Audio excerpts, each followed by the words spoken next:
Okay. Hello, everyone. We're going to be looking at KC versus G2 game from yesterday. I haven't seen the result, although I think I can tell based on some comments that I got what the result was.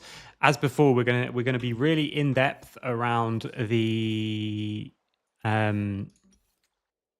gameplay.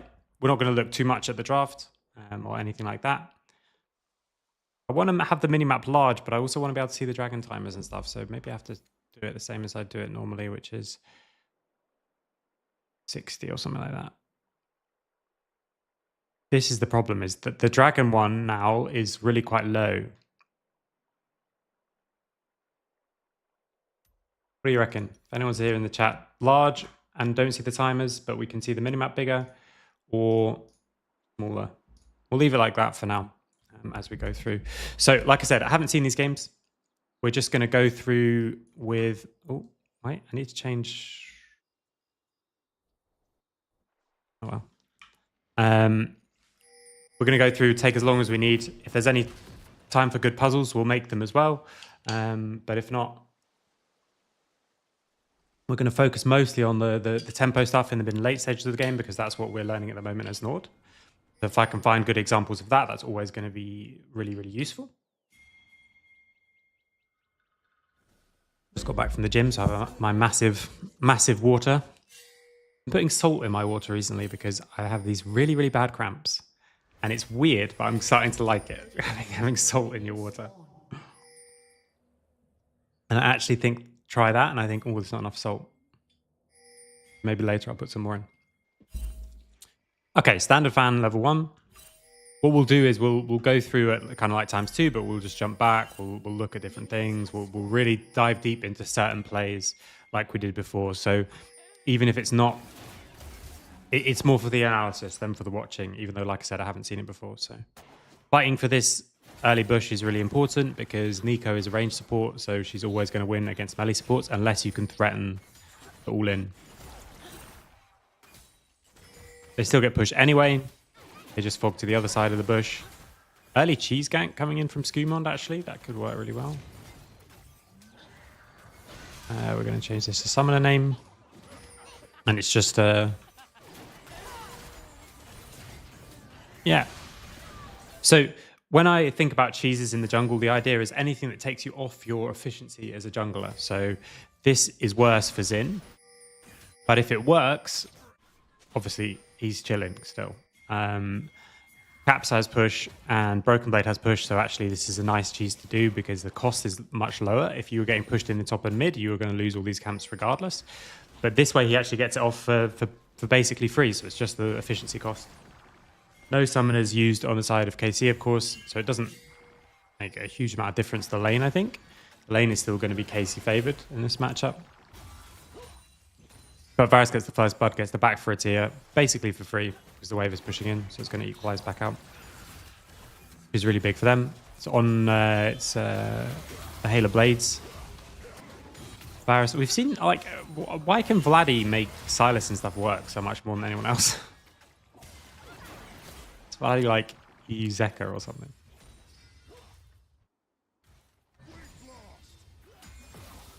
Like I said, I'm not going to talk too much about the draft because I want us to find our own drafting system. Okay. Just walks out? Really?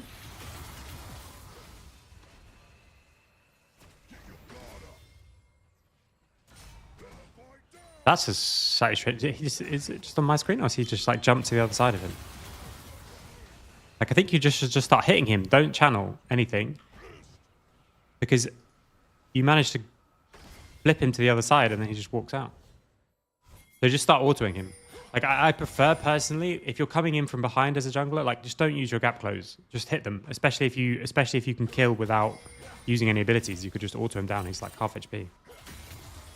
A little bit of a missed opportunity, but it was a kind of free gank in a way where everything is cleared. And of course, you're providing information. Nothing is ever actually free in this game. But you had time when everything's down. So it's like a really low value. Your time at that stage is not very efficient if you're not doing the gank. Caps again, pushing, seeing Yike. They just have full vision on Yike this whole game. He does double back, but because it's warded. So this costs him something as well. Because now these camps are up and not being taken. Bot lane actually does have push. They just kept them in the lane and are gradually poking them down. But here, like, this happens because you went for this top play.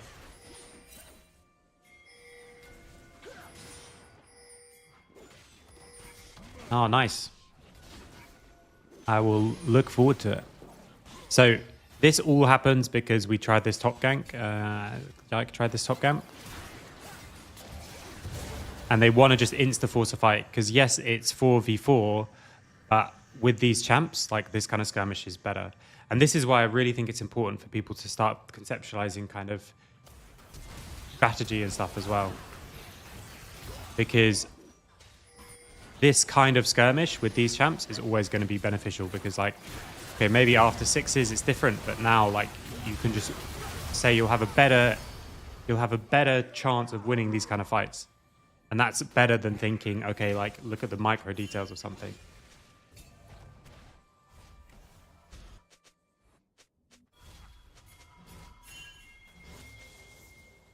Got 3 camps.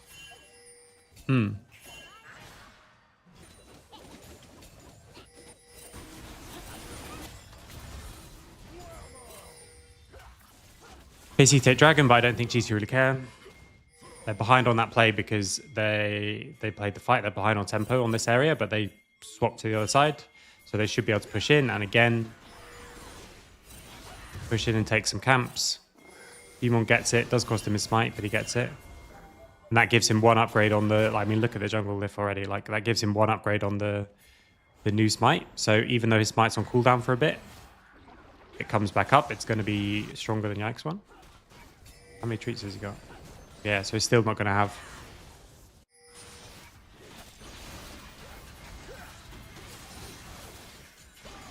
I mean, really nice game from G2 so far. Like, a really clear plan. I think this is always when they're best, and I don't know who it is, Dylan, Rodrigo, whoever, but these early game plans that, like, they can be... they've been very, very famous for in the past. Now Yike goes for something a little bit cheesy himself.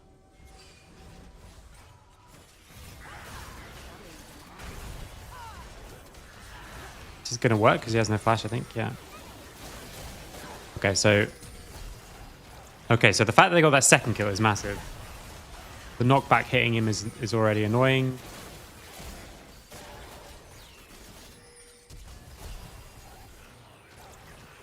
Yeah, once the flash Q comes out, like, those things are hitting you. So Hansamo, if he flashes, he dies. Obviously, he could flash the snare. But that's so hindsight. You know, now I know he died. I could say, well, he could just flash the snare. But that's still actually not that bad, I think. Now Yak has to go and clear camps. Humon's going to get another time to come and do something. They do anything with this top wave? They're going to use that top wave to push and invade again and take the next level Raptors.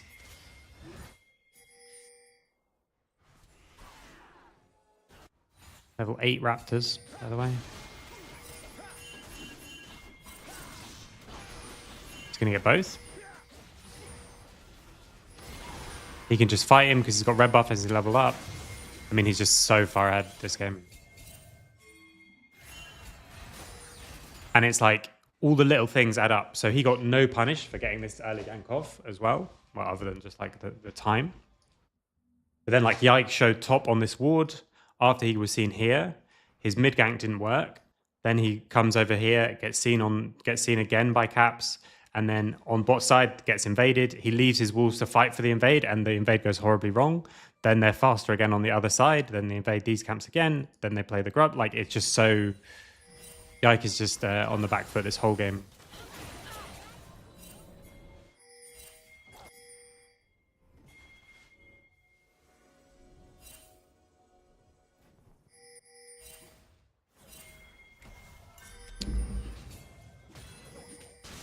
And now you're also going to get your own level 8 Raptors as well.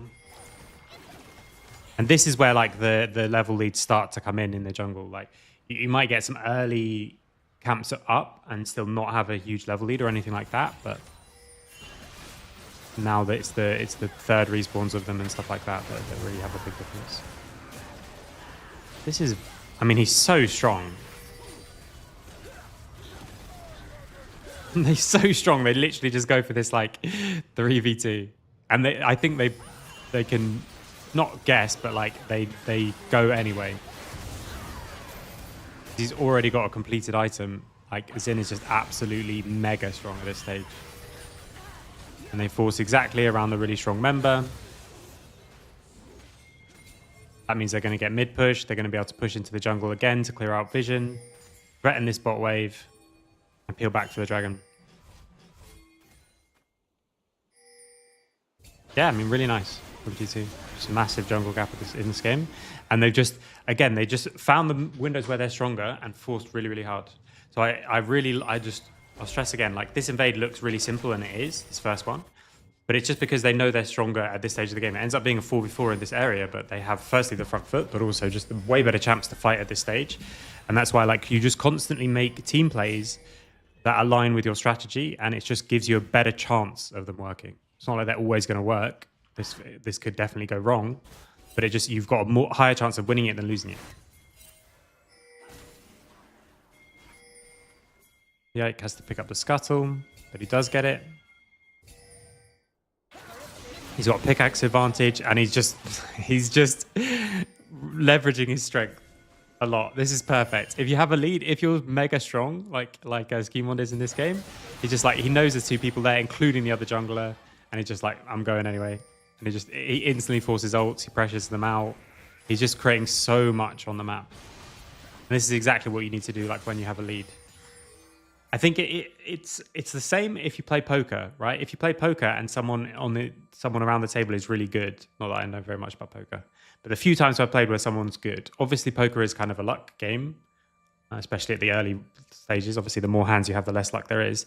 But if someone who's good gets a lead early on, you just can never do anything because they just bet really aggressively. They buy themselves so much space and you just can't compete with them. This is the same thing. Like if you get yourself a bit of a lead and then you just sort of chill on it, I mean, it depends on the champion. If you get a lead on Karthus early, maybe you can chill on it. But when Schemond is stronger, this is just like a masterclass of like how you should buy so much space for your team. But we'll see if they convert it. But so far, insanely good.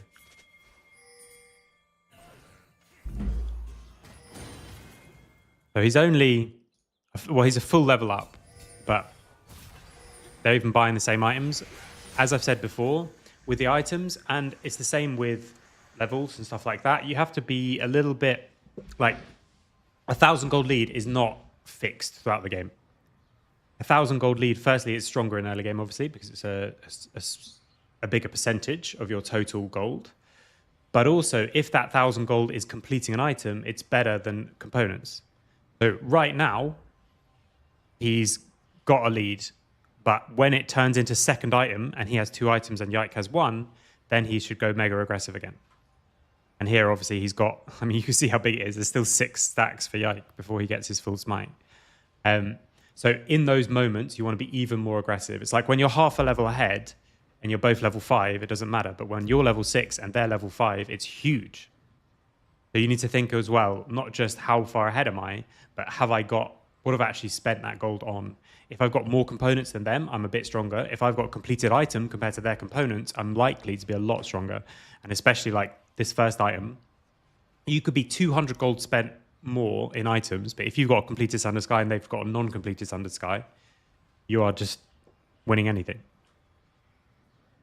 So you should play like that.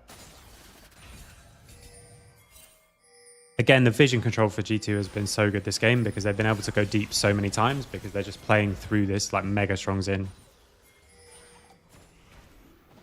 This is a little bit of a silly... Yeah, I mean, this is a little bit of a silly bait. Like, while you've already secured the push, like, their only play is to play on bot side or to play, to play on side lanes, you know? Their only opportunity is to try something cheesy on side lanes. And so both side lanes just like Caps is he's fine, even if Yike's waiting in the bush or something, and Broken Blade just needs to just not use Q, and he also would be fine. That's a really silly mistake. Because not only is there no kill there, then you secure the Herald.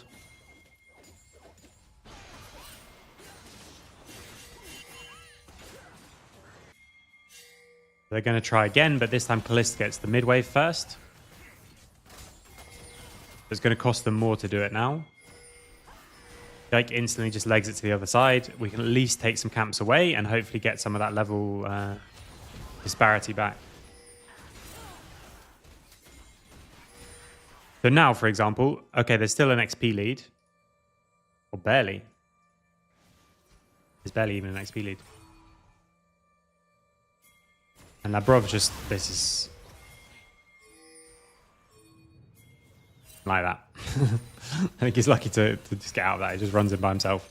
Once we've gone this way and we've put resources here, then you have to think of this as enemy territory.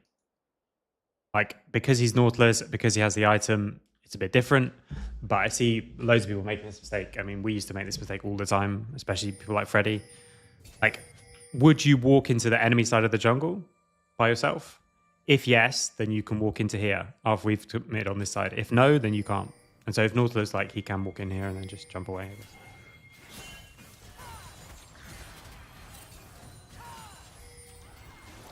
And then they get the mid prio and they get the next dragon.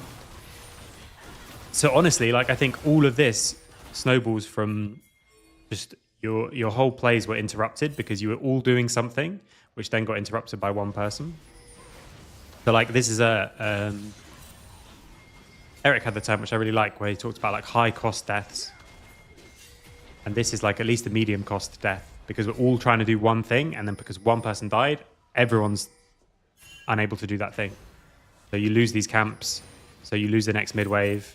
So then Nautilus gets chunked here. So then you lose the next mid wave. And so you lose the dragon. And now the game is like back to equal, pretty much. And the jungle lead is, now it's important again because it's now like less than half a level, but it's 12 to 11. So that is again, that's exactly what I was talking about before.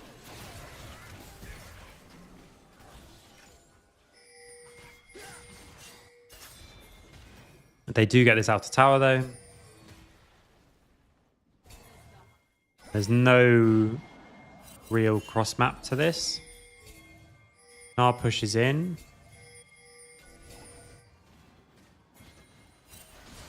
All just what? How has this happened? It's just because, okay, right. So G2 are just much faster out on the map because they take dragon.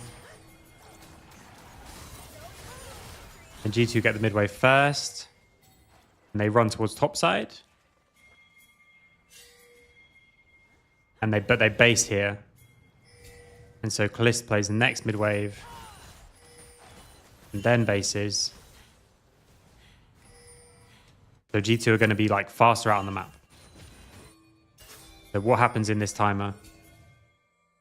Canna, if he goes bot lane on this wave, the danger is G2 push this one and then come and dive him on the same wave in bot lane because we passed 14 minutes, so you can do that. They could one-shot this wave and still be on time to dive on this wave. So Canna runs towards mid, but gets pushed out of the river. Mid wave comes in. They kill the scuttle. And because they're still just threatening here, get this tower because it's too low with demolish, like it's just undefendable. The Canna doesn't step up for this wave because we couldn't play on the mid wave. But it will probably end up being a trade at some point, you know? It's just depending on what G2 get, what KC are getting this tower. So this is where I'd really like to see the dragon timer. Caps goes to this other side. So he's just trying to catch them out, like being in a position that you wouldn't expect. Everyone else is playing on this side, and suddenly Caps is in the other way. And because he's tanky, I think he's just going to get a chunk on this and then get away because he also jukes the... He jukes the pullback. which is going to give them massive mid prio. Let me just turn this down a little bit. 3 minutes, okay. If anyone could think of a way to get both, would be really nice. Be able to just actually move the timers, but I don't think you actually can. Let me just Google that quickly, just in case.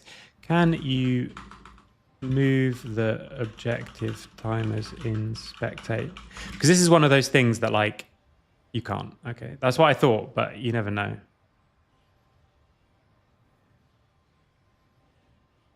Oh.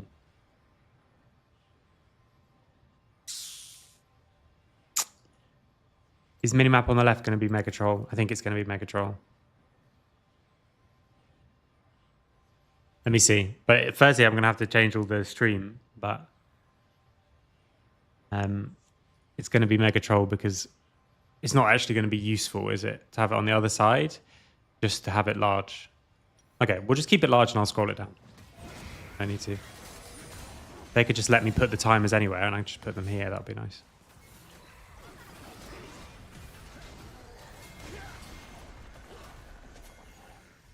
What I do on teams where I'm not streaming is I have a second monitor or a big monitor that I can then do this to. Oh, wait, it's not the right size.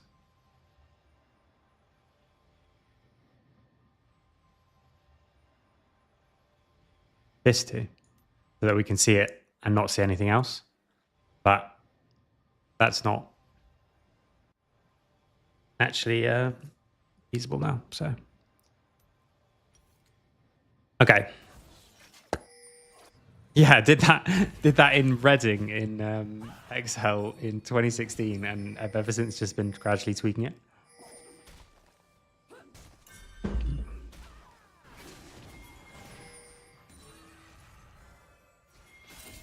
It's super simple, and I see so many clips of like LEC teams or LCK teams like huddled around a big screen, all looking at like this size minimap.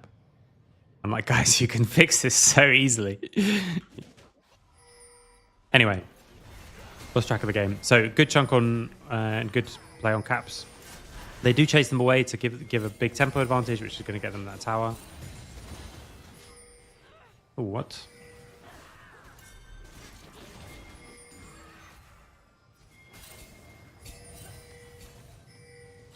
The Skewmon gets through here. Kliss still does this at the moment. Like, he's a fantastic player, but he does still get caught out a bit too much.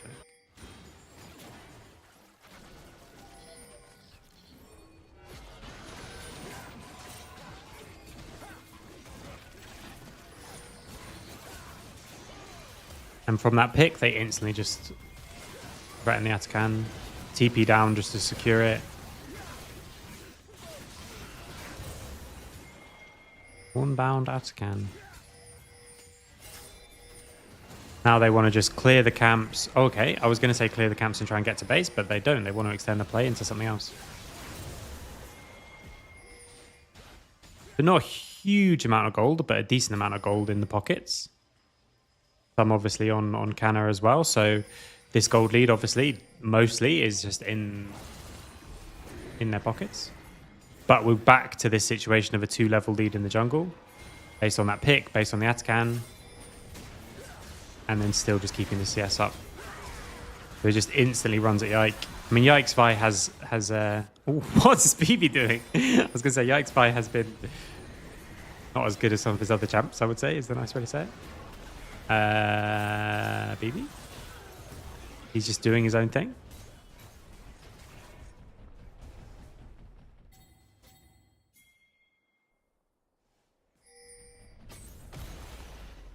Oh my god, he actually kills this tower as well. Ooh, there's enough mites. Oh my god. That's actually so good for Jax. He gets a full tower by himself. Oh my god. Definitely not on purpose. Very, very good. So they're trying to, with the Herald, like, I want to see why they go for this. So Vladdy's still not here. He needs a base. So that while that happens, they can play aggressively on this wave. He could base and TP though. But they just have better positions, so they just push up really aggressively. They get a pick on Yike, and then they kill the tower on the other side of the map.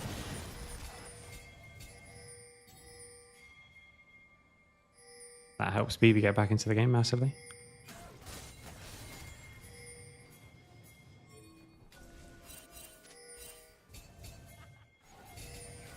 So KC look like they're going to be giving up this dragon. They just want to play on the other side. They can leave the mid wave because the dragon is coming up quick enough. I don't think they need to, though. I think they can just play more aggressively for this mid wave, and then there's no cross map, but there's nothing really to take. So the Labrov like threatens on the wave anyway to stop them pushing it really high. That works. Works as well.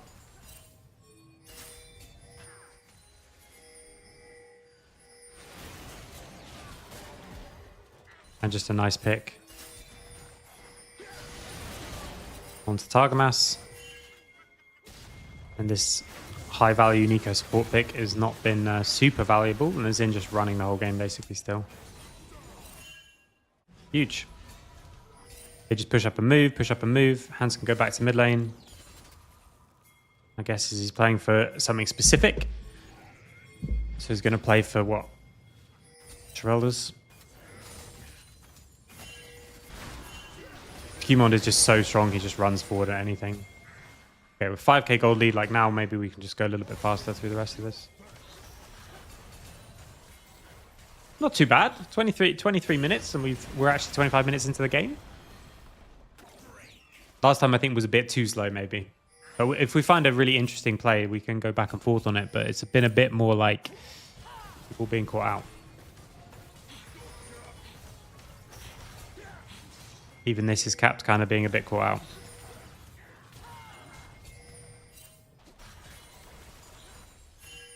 I don't know why he thinks he wins this.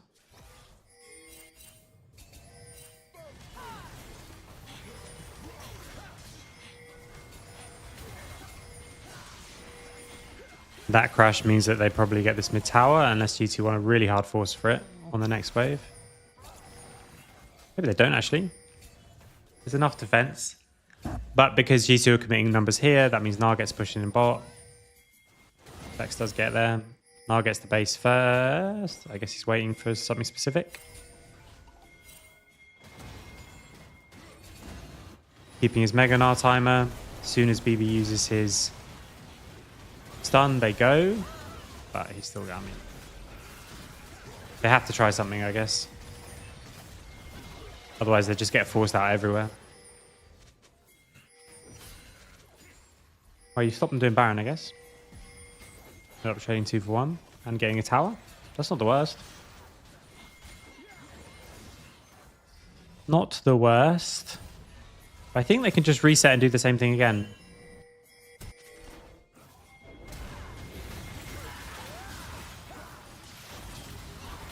I mean, he's still not going to die. Jesus, this Xin is just... Schemon has just run this whole game. This is the thing with like bruiser junglers at the moment. They just, if they get ahead, they can just force skirmishes wherever they go. Like any fight is good. Xin is in it basically for this whole game. And so G2 played really well around that.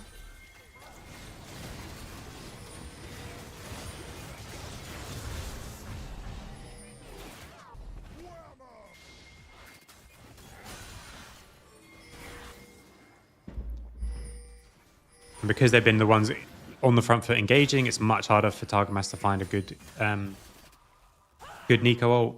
Therefore, it's much harder for them all to like start diving as well. It's one of those games where whoever engages first often is going to have a big advantage. These two are just going to force in top side. There's no way you can defend, so Canna gets as much as he can. Cap spaces, so you trade inhib for inner tower. Just still probably the best case he can do. And then they go and like take camps to get as much as they can.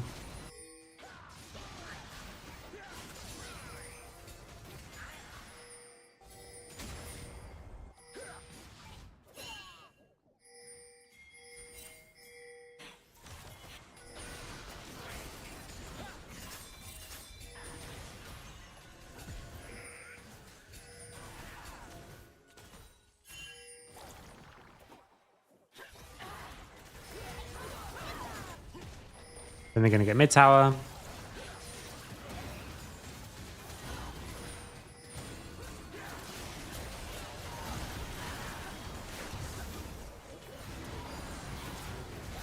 Okay, so this time they are actually going forward, being the first ones to go in. Cap top misses as well. This is desperately trying to get as much damage as possible.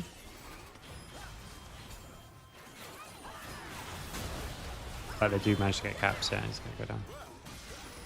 Okay. So just a little bit too far overextended, I think, from G2. Like they just keep the play going just a little bit more and a little bit more. Oh, it's okay. When my thing hovers over the timers, I can't move the thing around the mini-map. I was going to rewatch that play, but now I'm not. I still 7k gold lead, so that should be the end of the game, I think, right? They're going to reset. They've got inhibitors down in bot lane. They're going to push up mid and top. Then they'll either play the next dragon, or they just get a fight on one of the waves. Caps TP's top. Enemy's going for Dragon Soul. Okay. That could make the game quite interesting, actually.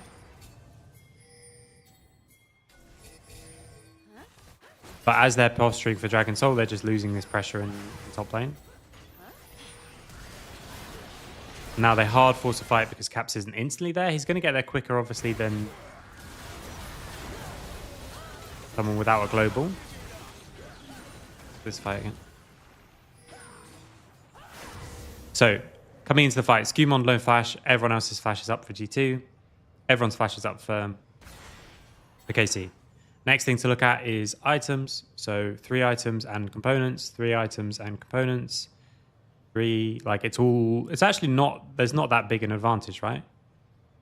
Let's look at the gold actually. So 40, like there's an advantage in the jungle, but, oh no, okay, right, he's got a whole other item. I thought he had 2, I thought he had 3 items versus 3 items. So 3 items versus 2. So the massive advantage is for Skewmon. He has literally an entire completed item, which is obviously also going to help Hands put out a lot more damage too. Now, KC are like they need to force something because otherwise they just lose top tower. So the snare misses. Vladdy doesn't have a good ult particularly. And they just go on Skewmon. I guess to just sort of see. Because I think if Caps waits a little bit longer and just ults on Brob, this is even worse. It's just his ult was in a better position, like it doesn't save him. But they just run them over afterwards. I think this is not a good target to go for. You just underestimate how long, firstly, he would live, but also how long it would take for Caps to get there. So what would I say should KC do? It's a hard situation, obviously. You're 5k down. I think you have to let them come in and engage from multiple different angles. But you're already not in a really good position for that. So like can Canna base, but he has really good Mega Gnar time. If he bases, he pops his Mega Gnar. Vladdy can base, but do you win the 4v4 without Caps? Disengage I don't like. Because Targmas is not in a good position. With his ult and all his items, I don't think you're ever killing this. And the Brov is there to just, like, again, I think if an ult is coming down now, on here, it's even worse.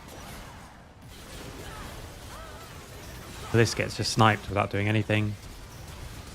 Is the Crit Kaiser build better than the hybrid one? I think that the hybrid and AP one is almost always better. I'm with Jack on that. I think it depends on the game state a bit, I guess. But I think with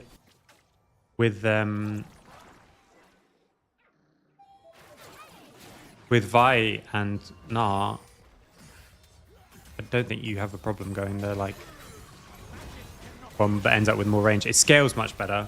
It's worse on one item, I think. And some of the buys are worse as well. The BF's or buy is really nice, obviously. Get it. Okay, so that's game 1. Good early cheese from Skewmon, and then really well like snowballed off the lead in the jungle. Game 2. Like I said, I'm not going to actually like take apart the draft, but we'll look at like the outcome.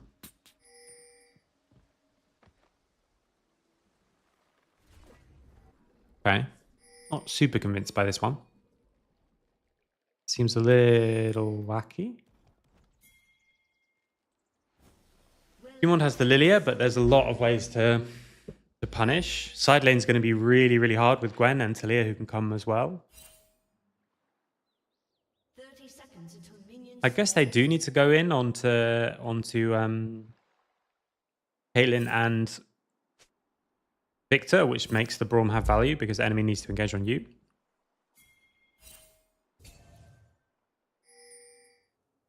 Maybe not though, even. Because you've got the side push threat with Gwen, you should have. And Talia has some decent range too. So, and Ezreal on 2 items as well would be is good. Right, let me change the size of this a little bit. Can't really see because I see it on like a small screen if it's right or not, but we'll leave it there for now. Ooh.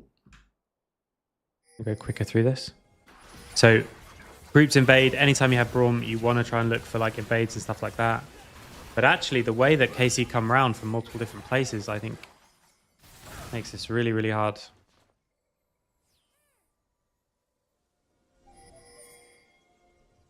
Yeah, so they come in here as 3. Caps is on the wave. And Ezreal starts stacking his Qs. Targamas gets a good position, so he gets a really good punt. Alistar's obviously not normally that useful level 1. Knock someone away. But if you knock someone into the rest of your team, they get Labrov's flash, and then also they lose a camp, so it costs them a lot in terms of the jungle timing. Yeah. Doesn't end up being a very good invade.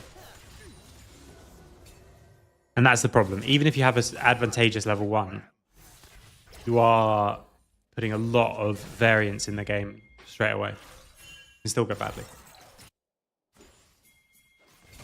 I think you should, because over 100 games, you've got a stronger level 1. If you invade every time, you'll end up with more advantages than disadvantages. But it is more variance. Oh my god. Just dashed under tower. Got insta-taunted. Well, that shouldn't happen.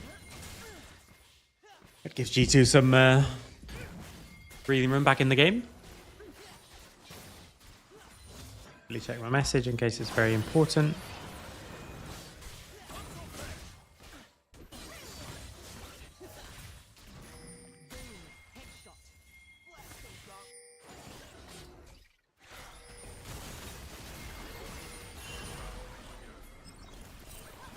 Okay. Gank and counter gank in mid lane. But I'm assuming you took this bot lane to be smashing, and they are very much not. Kai'Sa gone, obviously you don't have that normal answer into Ezreal, but you don't really take Caitlyn to just go even in lane, you know? Doesn't matter who you're playing it with. Deck plays around bot. Or clears from bot, I should say. And then they stop the base as well, which is really annoying. They're going to crash this next wave. And it's that Raptors camp as always. And this is only possible because of how the level 1 went. Now this camp is very high value. Humon gets it though. Costs him a smite, but he gets it.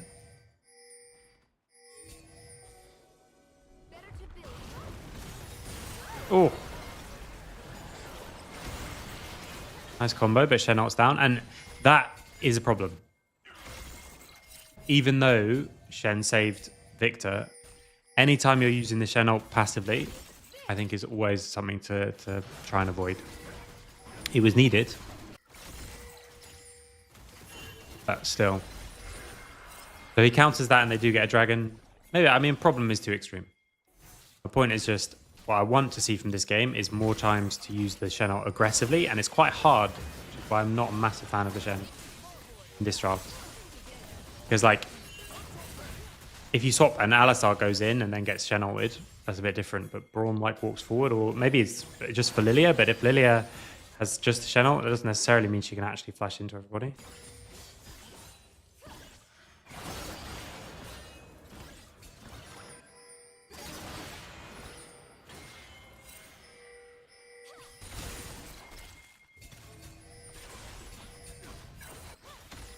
Okay. So Skumond has got back in terms of like CS level as well. We need every chance. Yeah. It's like a really strong champ, and I think people can't use it properly. That's my thing. I don't, including us, by the way, like I don't think we'll play Shen, and I don't think it's because Shen is bad. I think there must be ways to make Shen work. He's just in a strong state. Maybe it'll take time, or maybe people will give up. Targamas goes because he has 6. This is interesting because grubs aren't taken on spawn. Because Targamas has not really roamed very much, and they get this crash in. If they can get to the point, if KC can stall to the point where Targamas is 6 and Braum is not, that's always going to be a big advantage. I mean, not as big as if it was like Leona or something. But still, like, playing with this ult is really big, and I think people will start to focus on it again more. They used to focus on it a lot when it was Herald, because Herald was stronger than Grubs are now. And it was that 8-minute Herald, and you would play the whole early game basically to make sure that your support got 6 for that 8-minute Herald. I think it's probably not worth it for the Grubs, but the fact that these Grubs are stalled, and then when one goes down, Targamas is going to have 6 advantage over Labrov. That's really big. So now, any fight is good. Just because you've got an extra ult on your team. And so, yes, Hanshammer is coming, and Kalist can't help. But you have to be a little bit more defensive at this stage, just because of this ult disparity. But now Hanshammer is here. They can push them back out. So you do deny the 1, so no one gets 3, and you can get next push in, and they give up stuff. So they give up a plate, they give up, what, 1 minion, and a cannon minion. Yeah. The 2 plates, cannon minion stuff for 2 grubs. I think that's good. I mean, he's been buffed like 3 times in a row, right, Shen? So we're already halfway through your thing, Oliver. We're already like on step 2 already. He's been buffed a bunch because people play him and he still loses, even though in solo queue he's doing well. Petty thinks most people just lose the itemization when they're playing Shen, but I also think the whole comp and attitude around it like is quite different. I don't think Shen is actually that good if you're playing like Protect the AD Carry, where you just Shen ult to save someone. I think it has to be Shen ulting aggressively. I actually think the comp we played against Shen was much better.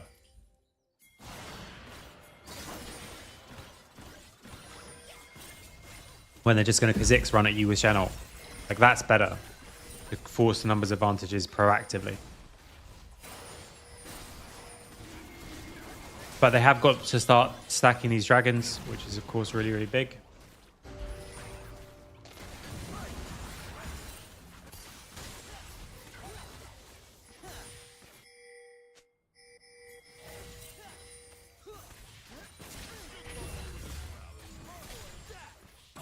Liz can 1v2 get prio in mid lane, which is very nice.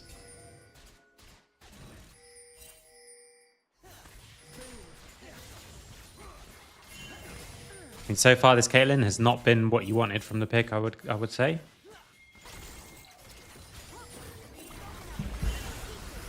Caps ults, but he's 1v3. Will the support get here quick enough? Maybe. Yeah. So Shen ult again coming down defensively, but it's a good situation for it, you know, but it still feels bad because you're already in a situation now where you're going to lose a low top for it. So it's really good to ult there, and it is a worthwhile ult. But now, KC just stall everyone on this side of the map. Caps TP's up top, but you already lost a lot top lane. And now Canna gets to proxy the next wave, and so do something like for free, whether that's base or play this fight on mid lane. Oh my god. I love the fact that Chris is in the NC. Oh, that's snipe. Okay, yeah. We have to watch this whole thing because he absolutely smurfs the back end of it. So he's quite low. Hits the Q. Hits the Q. Only really low on mana. Gets hit by a Q, unfortunately. Misses a Q.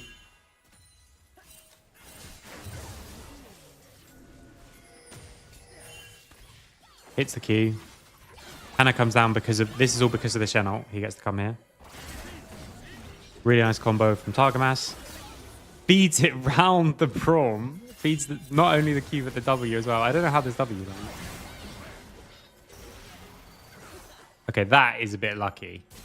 But this Q, get round the other side of Labrov, is really, really nice. Then hits another Q through all the minions. Then E's forward, flashes the Caitlyn E. Just feeding the autos in as well. And they're able to pick up Lavrov too. I mean, Kalist, like, that is him, you know? he really is, like, worth the hype, I think.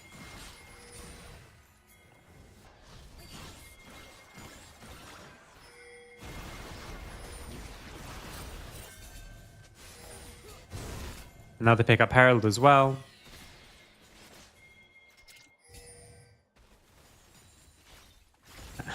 Yeah. I mean, he's just like, it's all the little things. Like, he's just so, yeah, I think so too. I mean, he's been playing for a split, right? This year was the first year he's able to go. Not only has he won every split he's been in, he's also, he also genuinely is the best AD carry in the league. I mean, Upset looks insanely good as well, but I'm not going to say Upset's the best in the league until he can do it in playoffs because he's had such a problem with it for so long.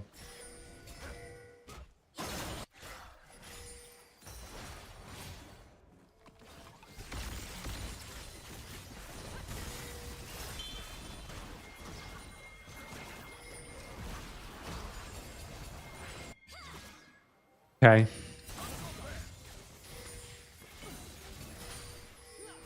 Now he catches the wave mid. They're going to just play the dragon, and on the other side, G2 get nothing. On the Herald as well. But I mean, Shen just still just gets absolutely run down in the side lane.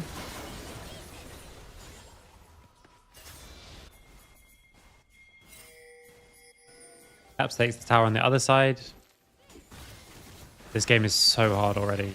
Even though the gold is fairly close, it's so hard. You can never get onto Kalist, who's mega strong. Because your only way to get on him is like Lily asleep, but he has cleanse. And I just think this Shen pick does nothing in this game. Like, you cut Shen with Braum Lilia, I'm not sold. I mean, Yike just sends it and realizes there's two people there.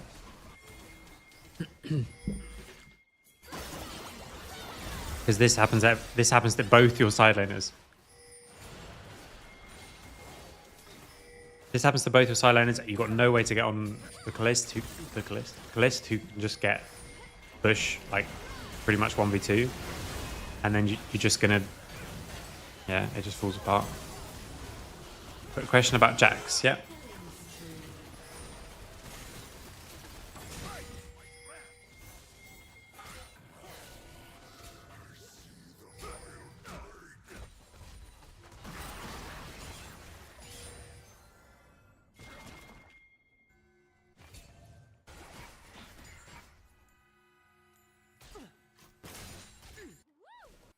Grasp, you're looking for map pressure. Well, I'll let you write out the whole thing, and then I'll read it. I'll read it out for everyone.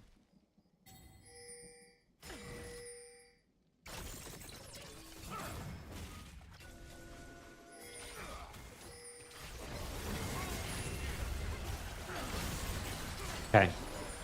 Let's look at this sequence then. I'll look at your question afterwards, Manuel.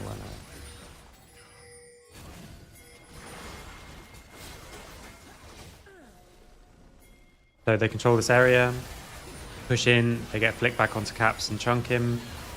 And it's just mega strong, chunking everyone away. They can just restart it with Targamas basing in Fog. Nice taunt. So restart it again. It's a little bit scuffed. They try a couple of times. Okay, quick question about Jax. Mainly if you go Grasp route, you're looking for map pressure, but you prefer Lethal Tempo. It synergizes with him better. Why is Grasp better for map pressure? Isn't it just more about whichever one is more useful in the lane and stuff? Let me look at.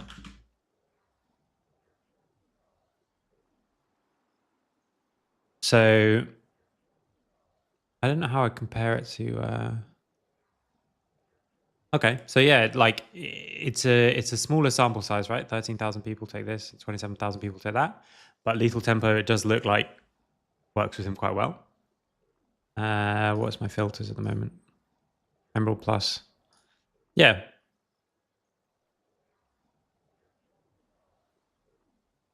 Yeah, I think the other thing is that probably what you're seeing, again, I'm no Jax expert, but probably what you're seeing is people take Grasp because they take Grasp in competitive, but people take Grasp in competitive or in Challenger. Like, okay, here's my guess. If I turn this to just Challenger, Grasp gets better.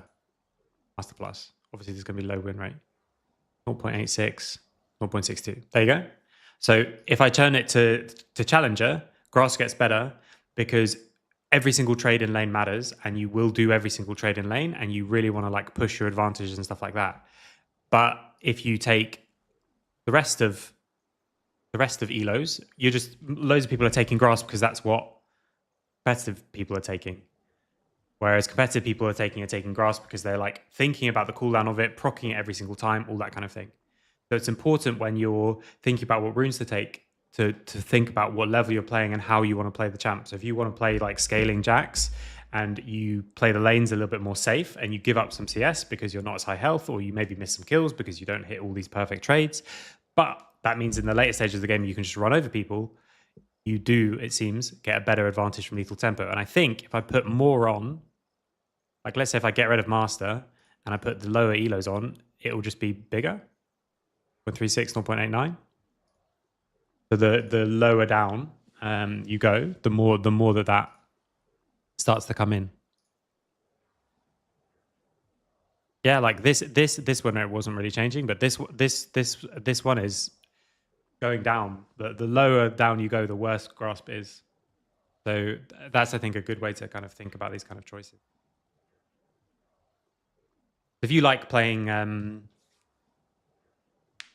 Jax, scaling up to 3 items on a side lane, go for it.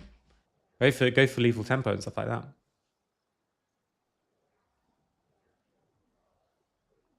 No, I'm not saying that everything. Yeah, I mean that is exactly that is what I'm saying. People copy stuff in competitive and don't understand why, but they'll look at all the high elo people on Jax playing Grasp and say therefore Jax is better with Grasp, which is maybe true if you play to a challenger level. That's why it's important to take all the things into consideration, including how you want to play the champion, and go with that. Okay, so still, I think even though the gold is fairly equal, it's so hard, I think, for G2 to do anything.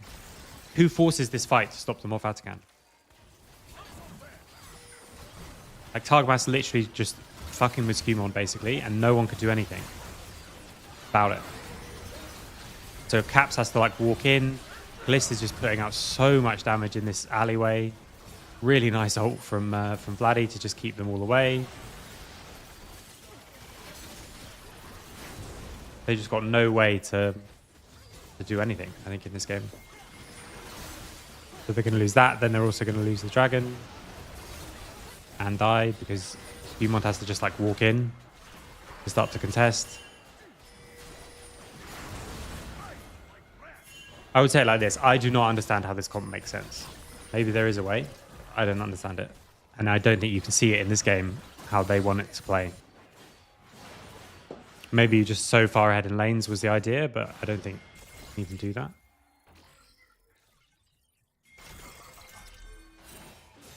And Ezreal can just be super far forward all the time because you've got one way to get on him and he's got one cleanse. So...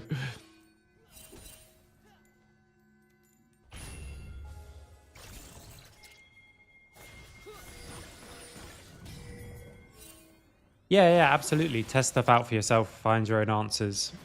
Find the stuff that works for you as well. And try and work out why it works for you. And then when you get Challenger, maybe you'll start to use grass more. But for now, you can use whatever you want, like equal tempo or whatever. And that's definitely the best way to do it. But there are also some runes that are just like scale better and are worse in lane. Those are always going to be better the lower down you go. Not necessarily because games are more decided in the lane phase, but because people get more out of the trading runes, you know?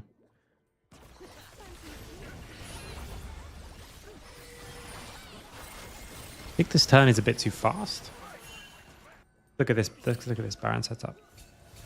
So they push mid, come across.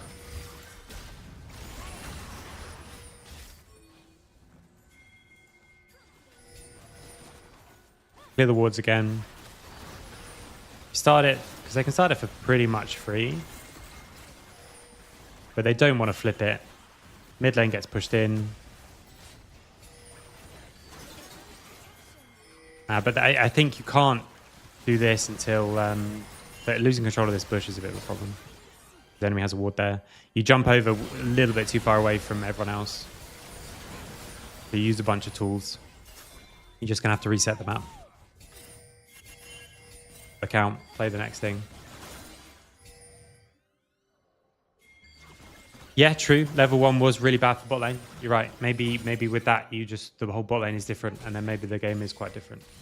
But I still think, as a comp, I don't understand how it is supposed to function.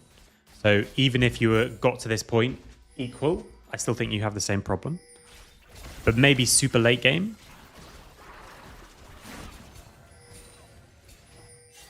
Maybe super late game is going to be different. I'm not sure. Calibrating. Exemplary.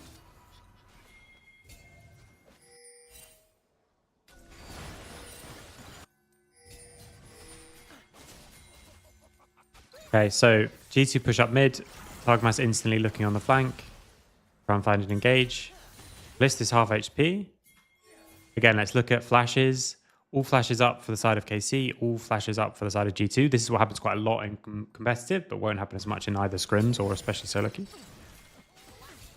But now, maybe with Victor and Caitlyn, the idea was we're going to have enough poke that enemy has to come into us.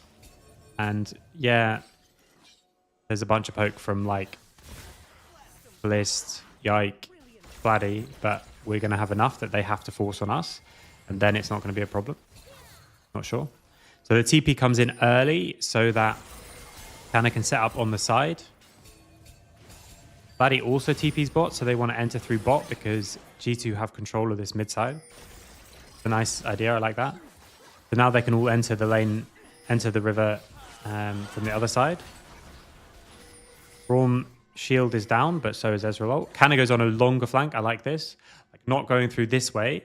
Because they know, I mean, you can assume they know anyway, but he's going to come around this way and just cause pressure on the side. Even if they know, he just holds on the flank. Oh, really nice wall to interrupt Labrov and to split them up properly. Now, obviously, they know this is happening, so it's a little bit of a mistake from... Oh, okay. I thought he was mid-jump. He was going to get out. And they do it at the exact same time as Canna comes into the back line.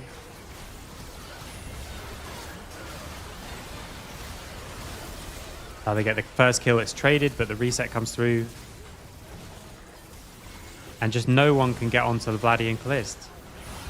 Like, look at how the KC backline can play this fight. They're running forward. They're just throwing max DPS now. Like, they can just keep throwing shit. They can just keep throwing shit. You've got Shen walking at you, who's going to have taunt in, like, a few seconds. Kalist is flashing forward, Eing forward, just to kill everybody, and you can't... you can't do anything about it. He has no engage, losing side lanes, I think, at least. They're not ahead. I don't know. I mean, obviously G2 are normally insanely good at drafting, I would say. So I'm sure there's a way that this works in their heads. But for me, this looks really doomed. Because also, it's not even just that they've got no engage. They also have no, like, they have no tools to kind of do anything. Like, other than Shen Taunt in a team fight, how do you ever get on Calist? And so he just can just put maximum damage down all the time. Whereas your Victor and Caitlyn have to worry about the Neferi jumping on them, the Gwen jumping from a side, and then combos from Alistar all the time. Whereas you have a situation where, when he spawns, I can find out. Once every 8 seconds, you have one piece of like landing CC for sure. Other than that, Braum will stack a passive that everyone can see coming. And you're losing side lanes and you don't have an engage. So yeah, exactly. I think if he hits Flash Taunt, like it's not... you can't kill them either. That's the point. So you have to have... we have to hit a taunt onto Ezreal when he has cleanse down, when he's close enough for everyone else to follow up. And I just think he's not going to give you that situation. And then even then, you're losing side lanes and you have no engage to force. So, like, I think the Shen in this game is just mega useless. Like, either more tools to threaten people in team fights or a winning side lane you needed from your top lane pick. Yeah, and here they do eventually get Kana, but they're going to use loads of things and also be really low health. So scaled up Neferi just comes in and just cleans up. Okay, I'm gonna go to the toilet and then we'll look at game 3. So game 1, Pumon Masterclass. Very similar drafts from both teams, and so when one bruiser gets ahead like that, they can just kind of run over the whole game. Game 2, I really don't like the draft from G2, but also the level 1 I think made it a lot harder. In game 3, we shall see. But I will be right back quickly. And just... I'll do it like this. I'll put some music on even because I need to go to the toilet and then I need to grab something for the drink.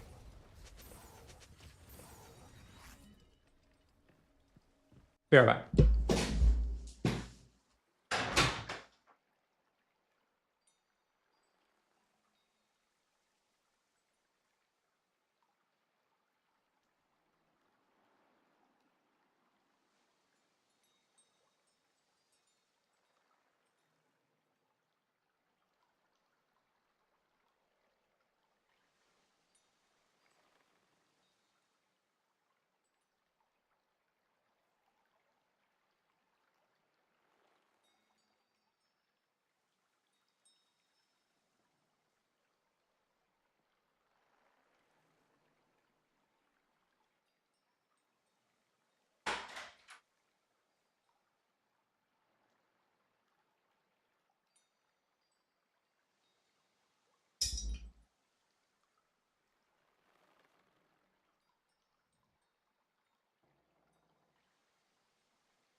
Okay, we are back. We are back. We are back.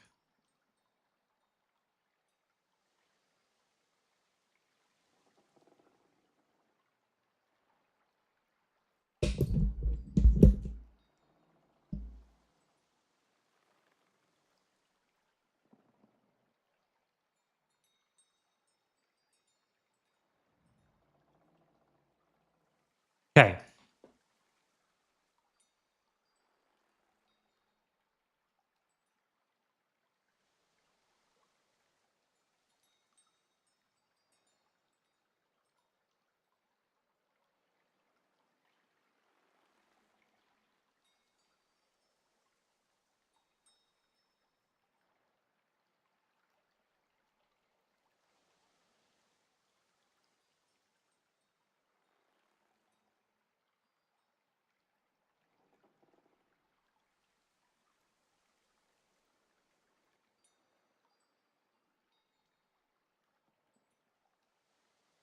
Okay, sorry. Just had to sort something out. Okay, right. Game 3. Oh, it's the Warwick top lane. Well, let's see if Ballista is actually still viable somehow. Really strong front to back from the side of KC with Canna buying threat on side lane. For G2, it's going to be much more about forcing stuff to happen on side and then playing from multiple different angles. We need to jump in at the same time with Rel and with Yike. Can't play on mid wave ever. Have to play on side lanes.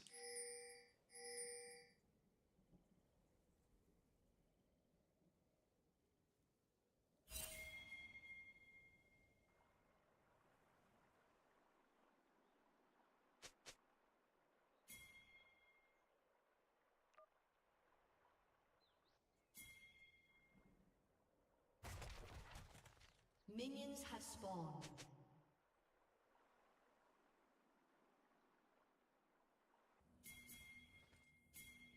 Okay.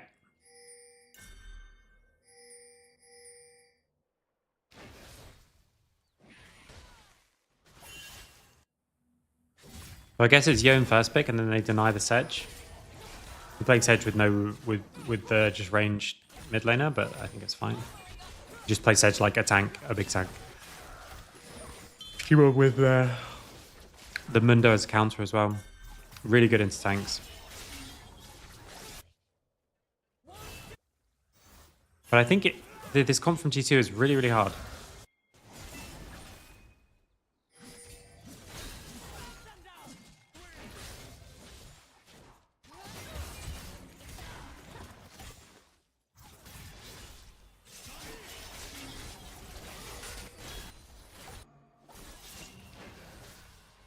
Yeah, that's true. I would have really liked if they'd have got Seju as well. Like, imagine Warwick and Yone with Sedge is insanely good. Okay, now I've put too much salt in the water. It's a nightmare. Never get it right. They get bot push. They come into the river.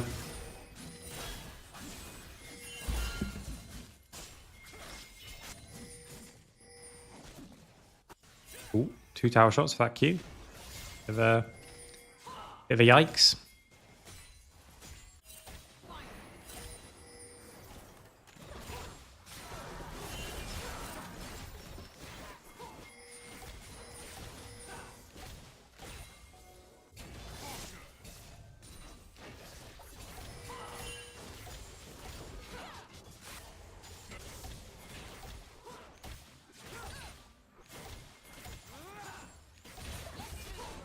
Okay. They keep holding this freeze.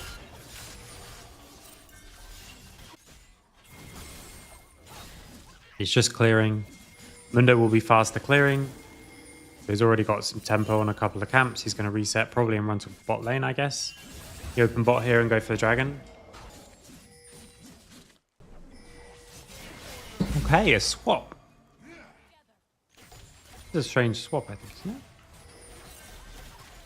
Well, you have push in bot, and you have push in top.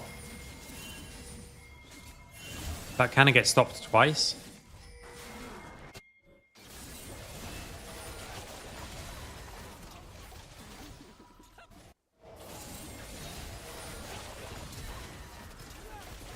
Kind of gets stopped twice, so actually... But they don't have TP, so... They're swapping, I guess, because Warwick doesn't have TP. So even though Canna gets stopped twice, this is actually probably a good swap for them. Because they can just TP bot and Warwick can't TP back top.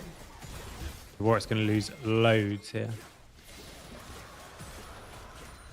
And you don't want this matchup if it's really good for Warwick. It's also a champ that you don't play. Try and run them down. But it's 3v2. Really, really predictable, like running down. So Yike can walk the whole way up.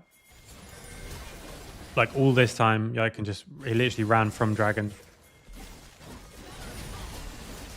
Then they get 2 kills. Yeah, they just keep mismatching. They have another good time to swap, but grubs are coming up. So they would have had a good opportunity to swap, but you can't give up both the objectives, I think. They run over to this side, but I think they maybe lose it anyway. I think they should have just swapped it, shouldn't they? But if they come top, they have to collect a crash on bot. Mid is going to bounce. Ballista is really strong. Yeah, so they lose this objective anyway. So what I think would have been better is in this moment, you just already running bot. And you just do the same thing.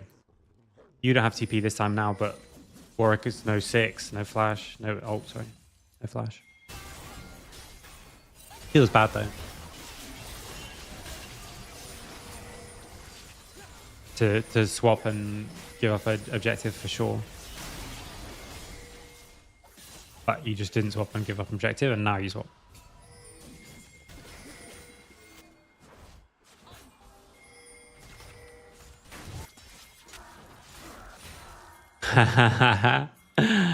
It's like a PTSD warning for this. And so now you swap, but they have a big... Problem is now you swap, but Targamas is so off-tempo with Kalist that Warwick is just chilling 1v1. And so this wave in top is going to get dove on, and this wave in bot is not going to get dove on. There's just no way to dive on this.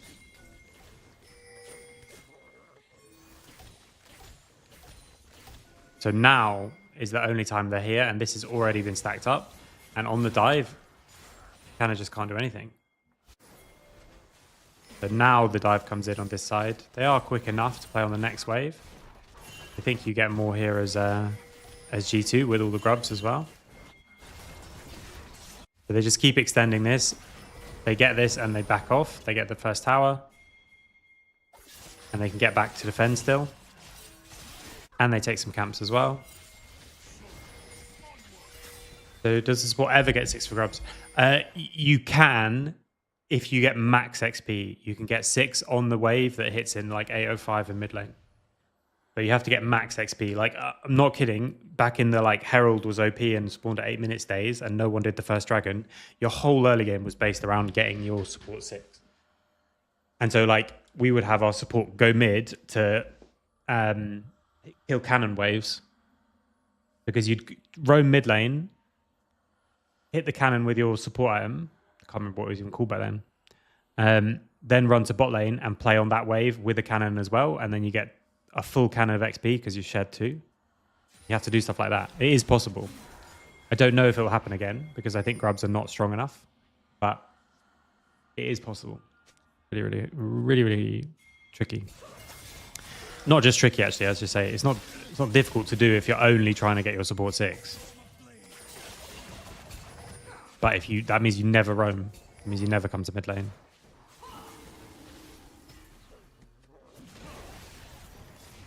But that was the whole season in LPL where it was just like we chill and then we have a 5v5 at Herald. Whoever wins it wins the game.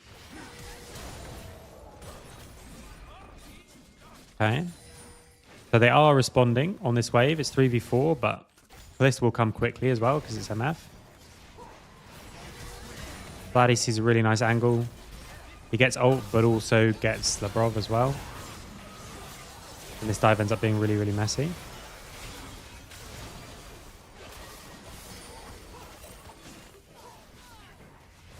Didn't they just kill Labrov here? Oh, there's no minions, I guess, but...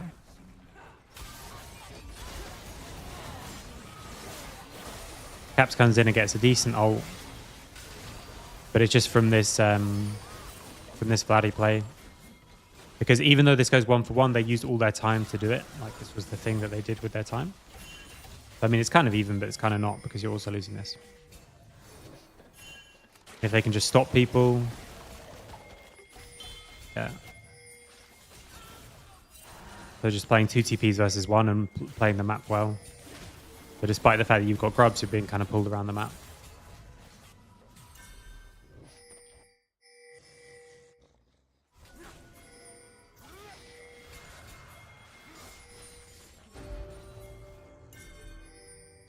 Now they can play on this tower. He has no ult. He does have barrier though.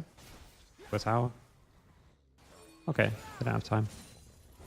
It's covered enough. You get flash from Broken Blade, but no kill.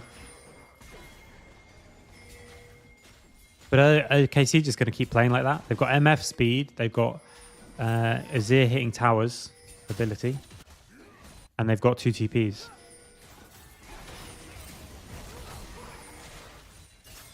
So now they just push mid, for example. You're going to lose the next mid wave.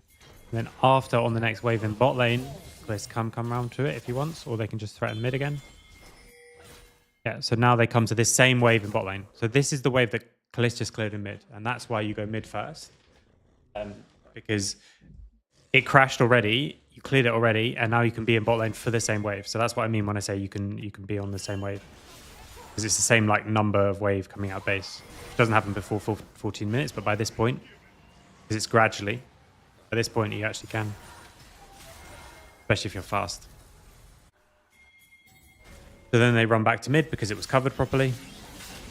They probably just rinse repeat the same thing. He's going to stop him with the E. Yeah, it's really annoying. And they get the bot tower.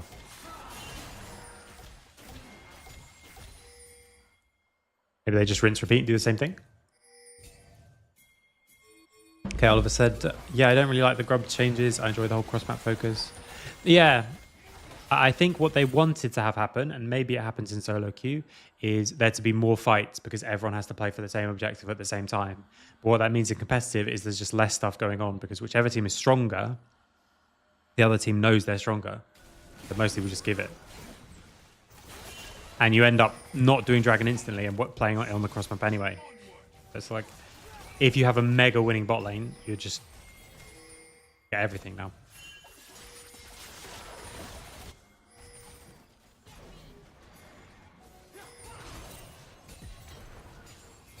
I wanted to see if there were people who were going to make, like, I don't know, double AD carry bot lane again work.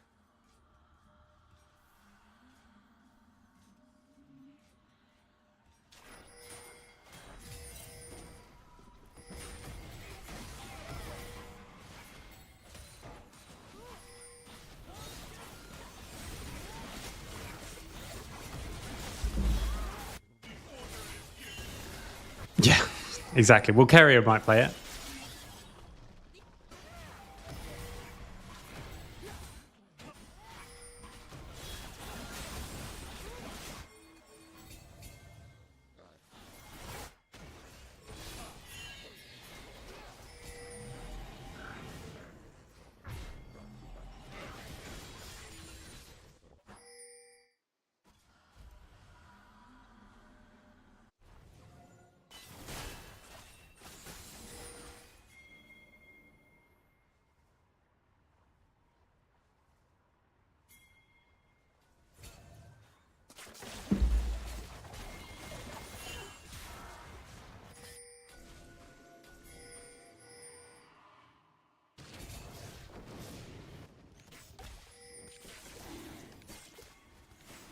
Okay.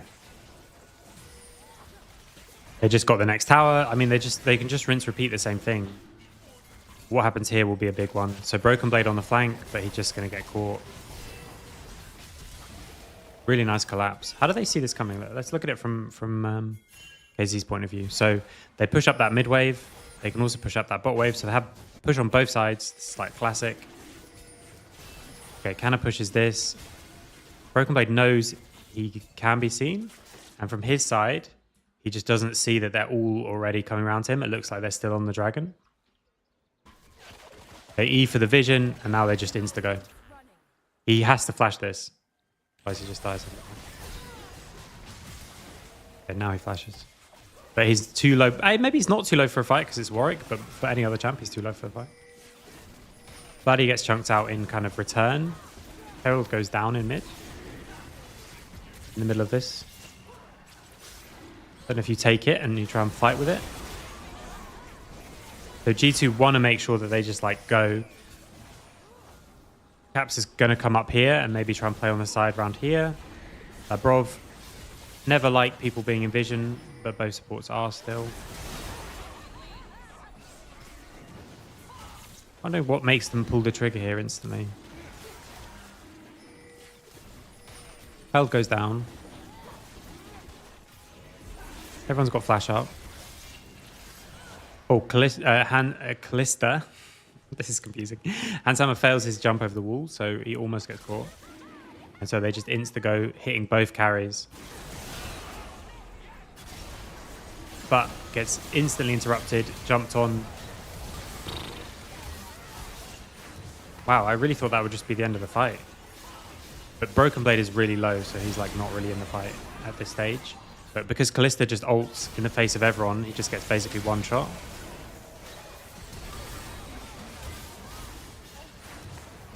But Broken Blade is kind of not able to do anything here because he's so low. Like, let's see what he actually does.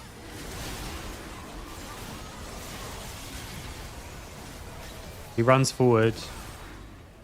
Where does he even... Oh, where is Broken Blade now? Oh, he just gets... Does he get knocked up by Herald? Someone jump in Herald? Okay, so Yike gets in Herald, knocks up Callista, then runs through, knocks up two.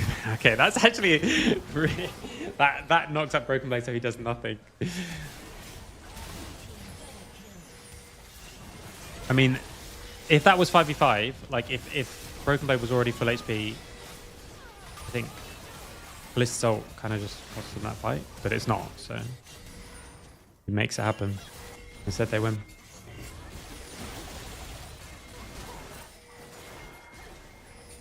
Yeah, but he still would survive, right? If he didn't get, he just gets knocked up and killed. And now Caps is on the other side. How is Hanshammer dead on mid lane here, by the way? Okay, this might be a decent situation for a puzzle.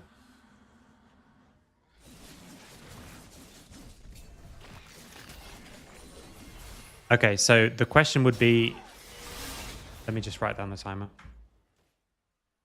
1:21, game 3.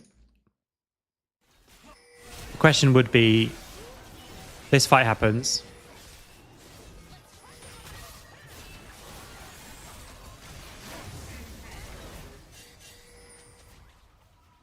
Now we reset.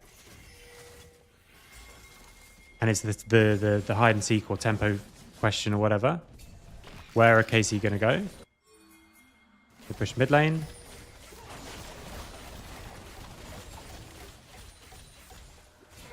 This mid lane wave.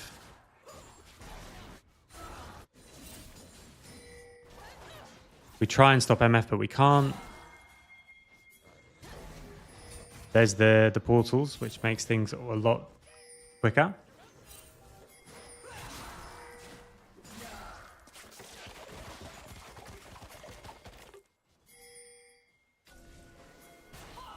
And the question is, like, can we contest this area?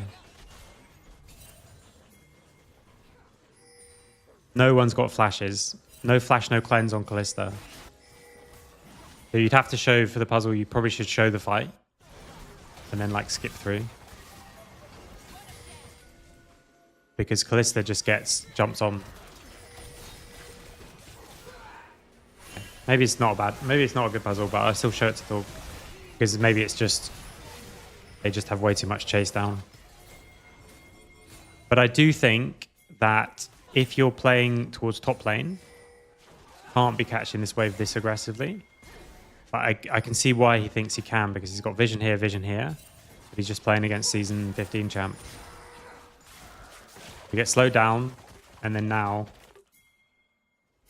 he has no Q to dodge it, so he just gets... And better. Hey, Max. Yeah, doing good, thanks. Doing well as well. Just getting to the end of this. Because from here, it's already real hard now. So you really still have to play on these side lanes. You do have the grubs and should have 2 winning side lanes, I would think. You kill Callista because he's kind of inting. While you're taking Herald on the other side of the map.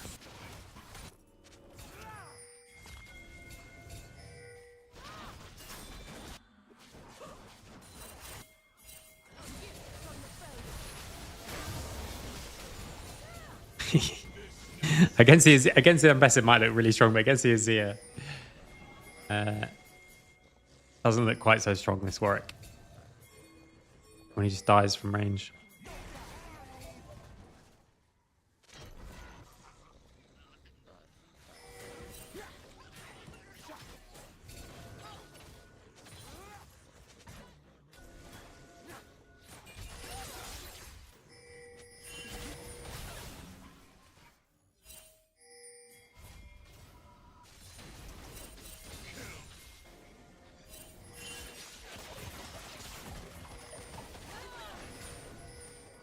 Okay. So how are we going to play this? Casey have a bit of an advantage, and like I said at the beginning, they just win front to back, so they can just go for anyone. Really nice ult from Lavrov, but not everyone is ready for it.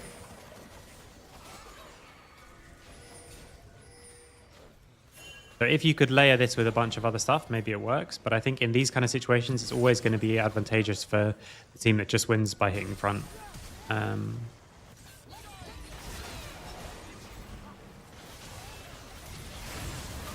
So, like, no one can get onto Kalist and Vladdy. The ult comes through at the perfect time from Vladdy. And Kalist ults on it. They just don't have enough. So while the engage looks good, I think you have to be a lot more ready for it. You have to be coming from multiple different directions all at once. Because what's going to happen is they're going to all funnel into this way. And then Vladdy just ults as the last bit of engage comes, so it blocks the last engage too. Puts up a barrier here, and Kalist just murdering everyone. And so when you can't come from multiple different directions and you've got this comp versus this comp, it's just going to be really, really hard.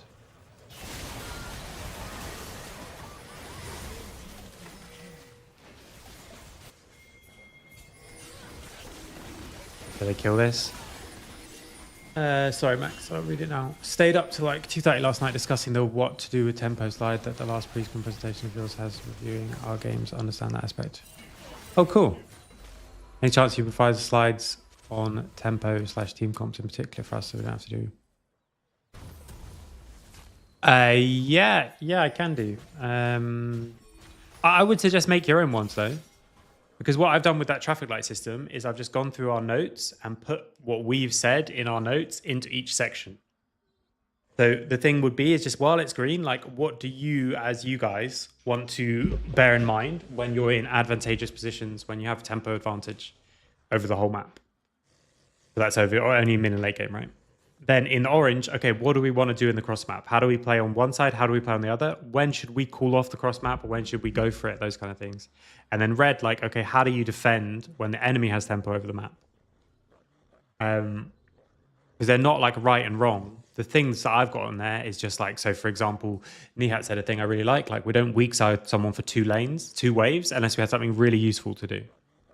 So when we're cross-mapping, we do short cross-maps because we don't do it for 2 waves unless we have something really useful to do. But I don't think that's a rule that is like good to have always. I think there's some teams who would not say that and say, we don't stop the cross-map if we're faster until they stop the cross-map, for example. So I can, but I would suggest you make your own ones would be better. And now it's just like really hard because if you're losing front to back for sure based on comp and you're behind in gold, it starts to become very, very difficult to create those situations. You're going to have to try and push through both side lanes at the same time and wrap around at the exact right time on an objective. And I think the downside is that KC can just start Baron, and then the only way to come in is to make a possible front to back fight happen. Yeah, so they do just start it.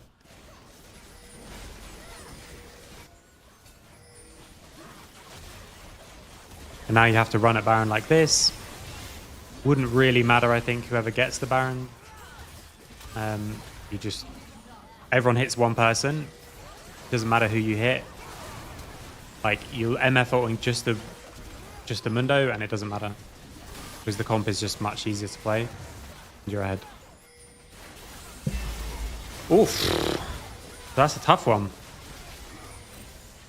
I think game 2 and 3 often do come a lot about draft.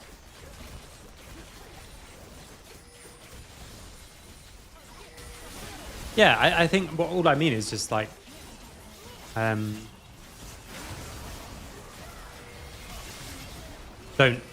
you can just start with the stuff that we've got, but still think about like, what does it actually mean? How would you look at it in practice? Our next scrim is going to be a lot more focused on that, but unfortunately they might have to be off stream because we can't find anyone who does it on stream who will do the right patch. So, okay, that's it for the review of LEC. I'm going to jump from here into some solo queue games. So do stick around if you're interested in that.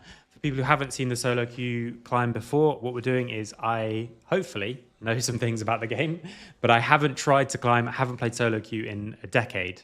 So I definitely do not have the mechanics.